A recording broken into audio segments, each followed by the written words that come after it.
This is DMP Kenya, and welcome back to Turning the Mirror podcast. And here at the hot seat, I'm here with my co-host Olengo Kwach and myself, Owoth Kaboko. Today we are looking into the death of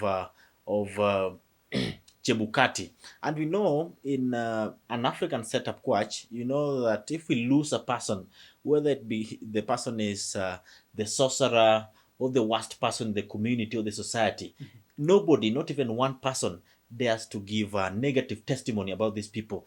People mourn, people grieve of the dead, and they wish them all the best in their afterlife. But here is a situation that we've lost a senior person in Kenya who headed, who was the former chairperson of the Independent Electoral Commission Board.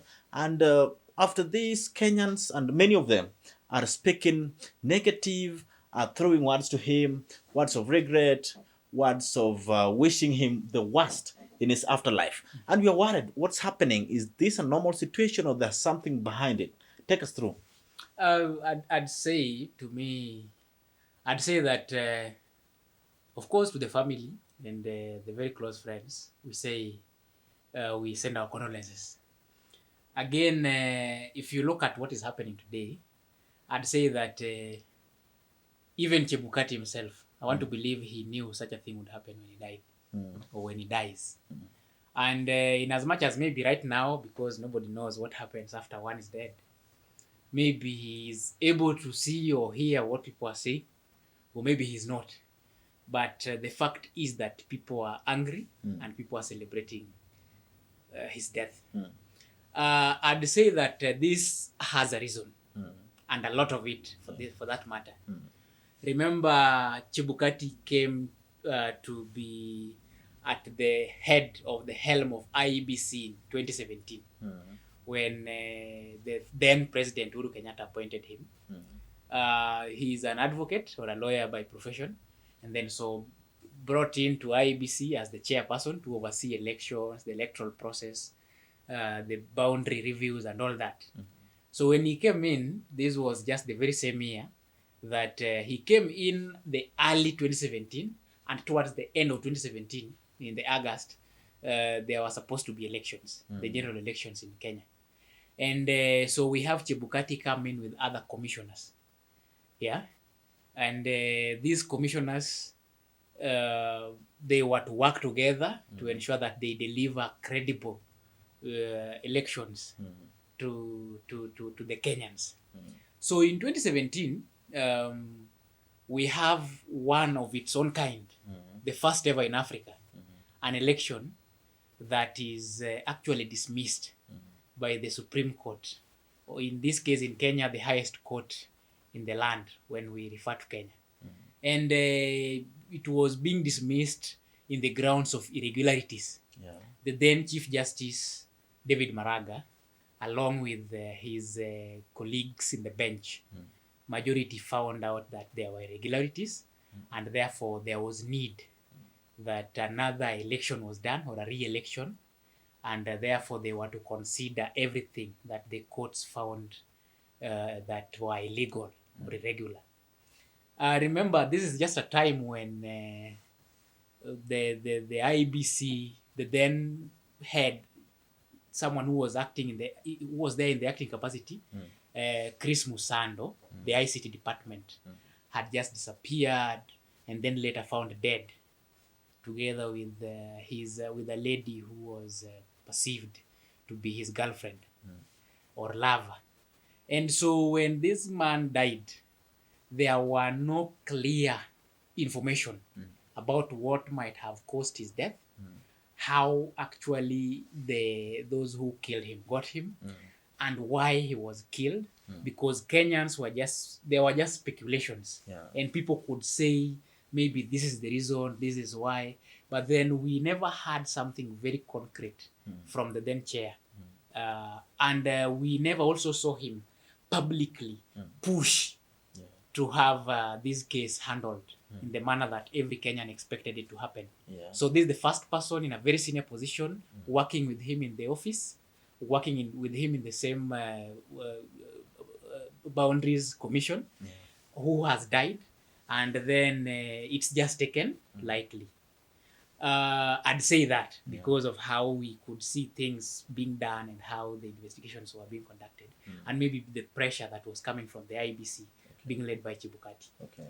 Then from there now, then fast forward to election that I've just talked about, which was quashed by the Supreme Court. These elections, we saw many people die. Yeah. Because when the then President Uhuru Kenyatta was again announced as the winner, the president-elect, the country turned into chaos, and those who were supporters of the then opposition chief Raila Odinga and the NASA, because then it was a NASA coalition, the majority went to the roads and people died because the police officers were sent everywhere and security officers, and so they brutally killed innocent people, including the Bendo, whose case is still in the courts of justice.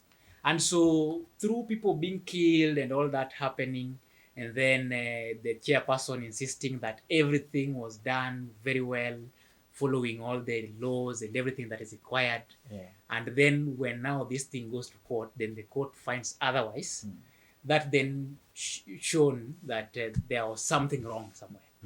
And maybe somebody can say that is true, but in also another angle and another sense, it could not be true, because obviously somebody could win an election, but the people who are supporting the candidate who loses, maybe they will think otherwise. And let us think of it in this manner. The people from, we know the family of Wafula Chebukati is really mourning. We've seen from his back at his home in the rural in Bungoma, they are crying, people are mourning, close family members, the friends, they are mourning this death. And it is something so personalized. But let's get to the last election, 2022 elections. We saw that we had the two horses were Raila Amolo Odinga and William Ruto.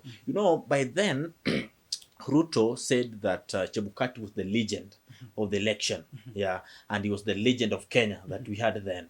And again, the people who were supporting William Ruto also took him as a legend, of course. Of course, he was a hero to them. A hero, in fact. And the people who supported Raila Amolo Odinga, they saw him as a betrayer, somebody who maybe rigged the election or colluded with William Ruto to ensure a win for William Ruto. And they saw him as the worst person Kenya had then. And again, we saw maybe this was a divided opinion, maybe half-half. Let's talk about that. Then here comes, we've seen the way government it's getting, people are not satisfied with how government is conducting its governance, and also the cost of living, the things that are happening in the country. So they're now seeing that it's Chebukati who led us to this point.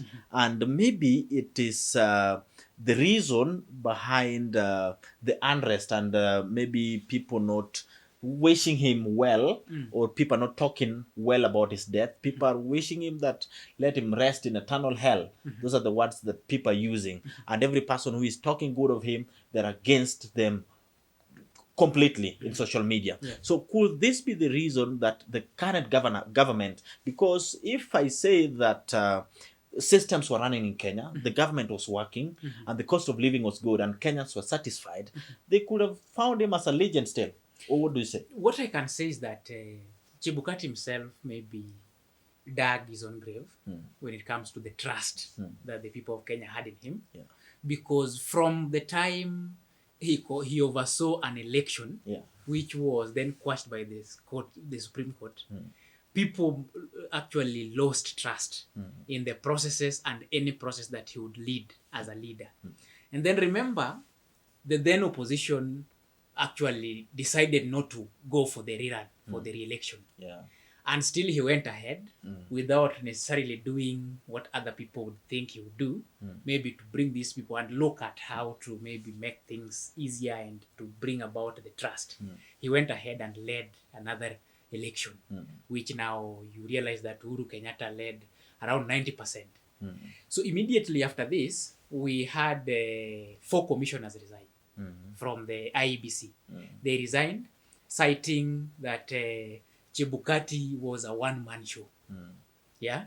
So he resigned. These 4 resigned, leaving Chebukati and other 2. Then now towards the 2022 general elections, you realize that Chebukati had been trying to push for maybe appointment of other commissioners, and then later Parliament gave it a push, and so the commissioners were brought on board. And you realize that Chebukati still, there was kind of a division that was visible, because the three were kind of working together, and these four who came in were kind of working together as a group of newcomers. And then the 2022 elections, of course, many people who were on the opposition side, the Azimio la Umoja then, so kind of like irregularities, and then they went to court. Of course, the court saw a whole lorry as a hot air, and goosebumps and all that, because a whole lorry of all that came in, the courts misinterpreted it otherwise. And then after that, Chebukati was celebrated as a real hero by the Kenya Kwanza regime, being led by the president himself. And actually they said that if at all what happened on the 15th of August would be tabled to the Kenyan people, then that is when you realize that Chebukati went through a lot, and a lot happened behind the curtains. So remember, even during the when now Chebukati was to release the results, the first attempt did not go through because of how hostile the grounds were. Then after that, then now the second attempt was when now the then deputy president, who he then announced as the president-elect, was in place. And then people contested this. Of course, again, we had other deaths. Then later we had, after this, the regime started doing its own things with the Finance Bill 2023, 2024, and we've had several deaths. So many people say that the Kenya we are in today has reached where we are today because of the man Chebukati, because of the decisions he made. So that is why many people are celebrating his death. But it is not elections. Is not about the chairman of IBC's maybe the chair's decision. It is about Kenyans' decision. Maybe we could say if in case he colluded in doing something otherwise to the will of the people, maybe colluding with the current president William Ruto to rig the election or do something not as exactly as it came from the people. And if we just look a little bit the history of this position, it is true and factual that just immediately after they left office, by even compared to the former chair of IBC, you see it's about 2 years and some little while, and maybe people are trying to question that is there mystery behind it or something else. You see, some kind of deaths at times you can also tend to question, because immediately after the elections, we saw Chebukati a little bit in the early months of 2023 when he was walking around the globe and trying to talk about electoral justice and all that. And after that, we just then saw him. Now he was not in the public, so people could not see him, and people were wondering. But then later reports came out that he was ailing, and so he has ailed for that period up to now, when he has now died. Same to the former chair, the Kivitu man.